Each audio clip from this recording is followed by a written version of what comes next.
Orang yang rajin, baik, dekat dengan Allah disebut dengan soleh. Di soleh itu bukan hanya baik. Karena ada 5 kata baik dalam Al-Quran.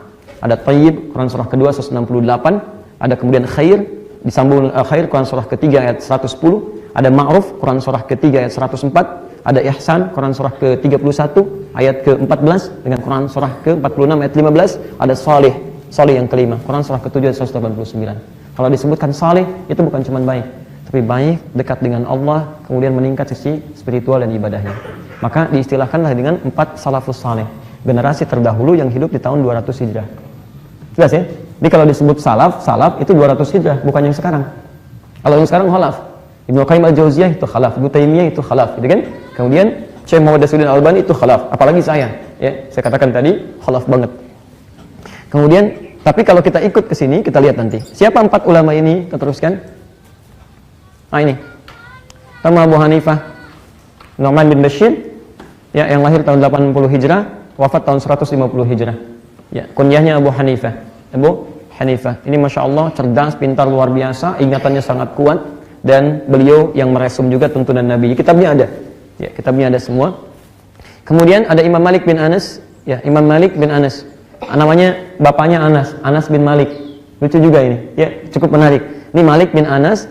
Anas ini anaknya Malik. Jadi bapaknya Anas itu Malik. Ibunya Malikah.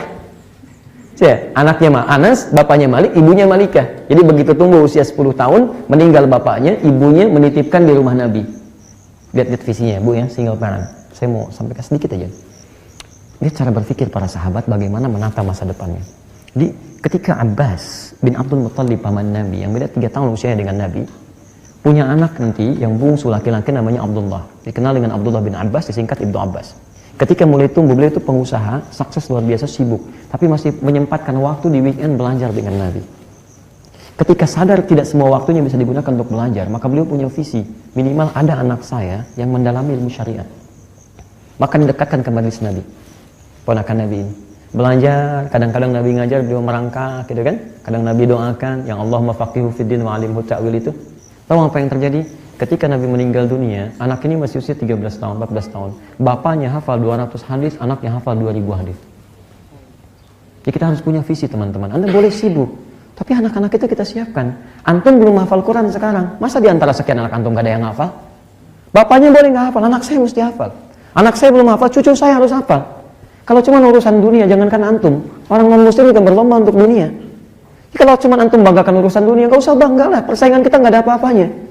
Kita harus banggakan di akhirat. Antum bangga urusan dunia, meninggal, gak ada yang dibanggakan lagi. Di akhirat pun gak ada meninggal lagi. Come on, teman-teman. Yang lain sudah berlomba nih dari sekarang. Menyiapkan anaknya penghafal Quran. Menyiapkan anak generasi terbaik. Mereka sudah berlomba-lomba. Kalau antum gak siap, antum ketinggalan. Tinggalan. Kalau sampai ke Australia, di Indonesia antum belum sadar. Berangkat belum sadar. Sampai ke sini belum sadar juga. Antum perlu ditempatkan kemana lagi supaya sadar?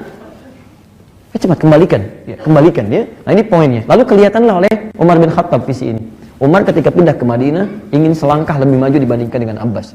Begitu Nabi tinggal di sini, Umar bikin rumah berdampingan di sini. Sekarang yang jadi Raudhah, di depannya ini arah Awali, di sini bikin rumah. Dan satu kamarnya mengarah ke rumah Nabi. Ditempatkanlah anaknya Abdullah juga, Abdullah bin Umar bin Khattab. Itu sengaja ditempatkan di sini untuk melihat kebiasaan Nabi. Jadi kalau Abbas menempatkan anaknya di majlis Nabi, anak saya kata Umar, sebelum keluar rumahnya dia sudah melihat. Sebelum sampai di majlis dia sudah melihat apa yang dilakukan Nabi. Lihat, Abbas anaknya nunggu di majlis Nabi. Anaknya Umar sudah ngintip-ngintip sebelum Nabi sampai ke majlis Nabi. Makanya nanti anaknya Umar lebih banyak meriwayatkan hadis dibandingkan dengan anaknya Abbas. Abdullah bin Abbas 2000 hadis, Abdullah bin Umar 2800 hadis. Tiba-tiba datanglah Malikah membawa anaknya Anas.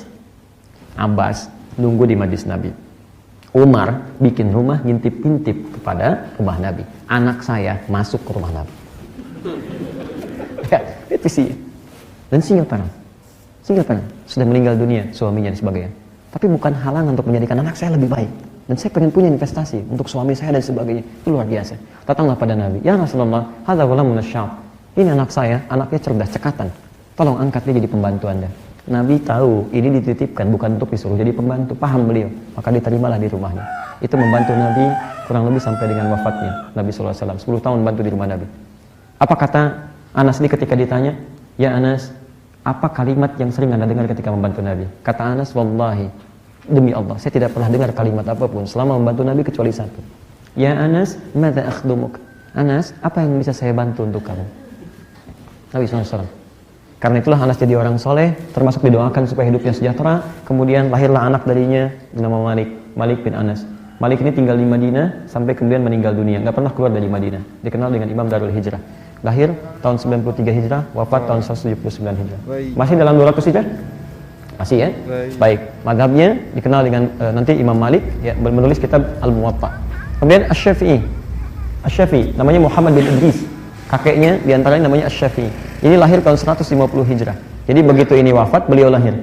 Termasuk keturunan Nabi, zuriyah Nabi sallallahu alaihi wasallam. Ini kekuatannya luar biasa, ya, dekat dengan Allah, orangnya saleh. Dan ini belajar kepada Imam Malik salah satunya. Kalau Anda ingin tahu kekuatan Imam Asy-Syafi'i, satu kali beliau datang ke Madinah. Kemudian sampai di Madinah, kalau kita lah lebih cepat datangnya dibandingkan dengan majlisnya dibuka hari Rabu, datang hari Selasa.